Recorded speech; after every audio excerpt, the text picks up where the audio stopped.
एक बार नीचे गिर जाने से यह चलने वाला पथिक बार बार संभलने की कोशिश करता है, लेकिन गिरता ही जाता है। बोले कि अगर एक बार च्युत हो गया तो अब जिस रफ्तार से, जिस हिसाब से चलना चाहिए था, वो नहीं चल पा रहा है। क्योंकि जिस संत समाज में या जहाँ पर रह रहा था, जिस हिसाब से ये सब बना रखा था, और समाज में वहाँ च्युत हो गया, अपने को गलत कर्म करके दूषित बना लिया, सबकी नज़र में गिर गया, तो अब उसकी रहनी ही वहाँ की बेकार हो गई। अगर तब अच्छा हो जब बाहर चला जाए और सद्गुरु सानिध्य में जाकर, लेकिन अब उसमें वो तेज प्रकाश रहा नहीं। तो इसीलिए चेत कराते हैं कि और पतित मनुष्य का नाश के अलावा उसे पुनः ऊपर उठते नहीं देखा जाता है।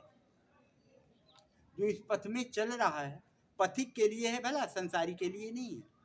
जो इस पथ में चल रहा है, अगर वो नहीं संभलता, इसको सबसे ज्यादा खतरा है। इस पथ में चलने में संसारी तो उसी में ओत प्रोत है, डकैती मार रहा है तो उसमें आनंदित है, उसे कहाँ कष्ट है और किस बात का कष्ट?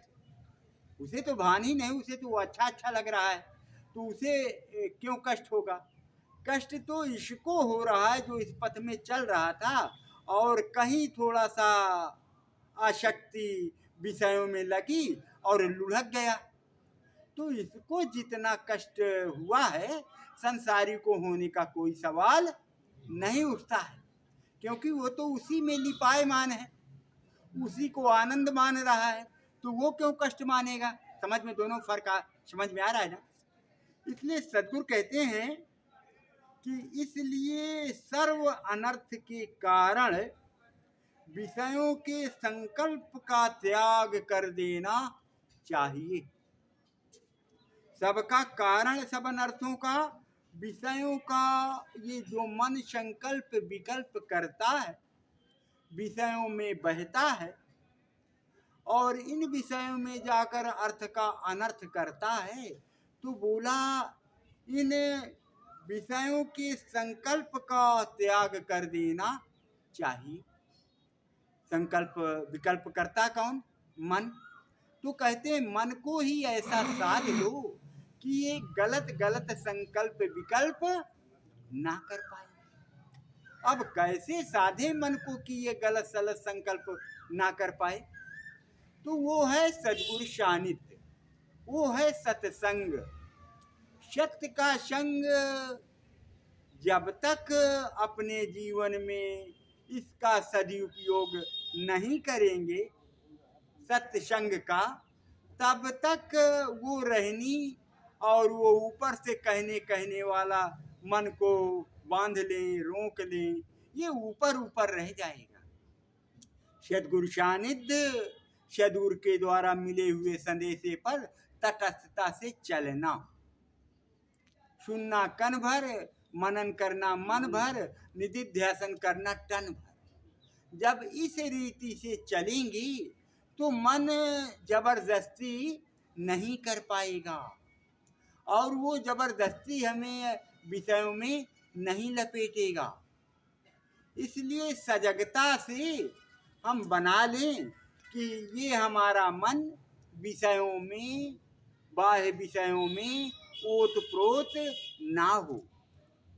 हम इसको अपनी स्वसत्ता, आत्मसत्ता, निज स्वरूप की तरफ इसकी वृत्ति को वृत्ताकार करें। मन के ही नीचे वो कर्मचारी नाम जो बना दिया, मन बुद्धि चित्त अहंकार, 4 प्रकार से करता है ये मन काम। तो जब इन कर्मचारियों को साधते हैं तो अंदर ये जब तक ठंडे नहीं होंगे तो अंदर अंदर लड्डू फूटता रहेगा। ऊपर से तो बाबा ये बढ़िया मुखौटा बना लेगा, रच लेगा, बाल दाढ़ी सब बना लेगा, अचला बना लेगा, लेकिन अंदर अंदर अभी फफोले पड़ रहे हैं लड्डू के। इसलिए इनको ताकने के लिए संकल्प विकल्प मन विषयों में ना करे, उसके लिए नितांत आवश्यक है सद्गुरु सानिध्य, सत्य का संग। ये सत्संग प्रवचन को नहीं कहते, ये सत्संग ये व्याख्या को नहीं कहते, ये तो कुछ शब्दों में चलिए थोड़ा सा निर्वार हो रहा है। तो ये सत्संग है, इसी को ऐसा मान के मत बैठ जाओ। दिन भर के आप लोगों के जो द्वारा रूटीन वर्क में कर्म किए जाते हैं, उसमें सत्य का संग बना रहे। सत्य ये पुस्तक नहीं है, सत्य ये अचला नहीं है, सत्य ये शरीर नहीं है, सत्य है परमात्मा, सत्य है आत्मा, सत्य है चेतन, सत्य है ईश्वर जो हृदय देश में निवास कर रहा है। तो उस सत्य में रहने के लिए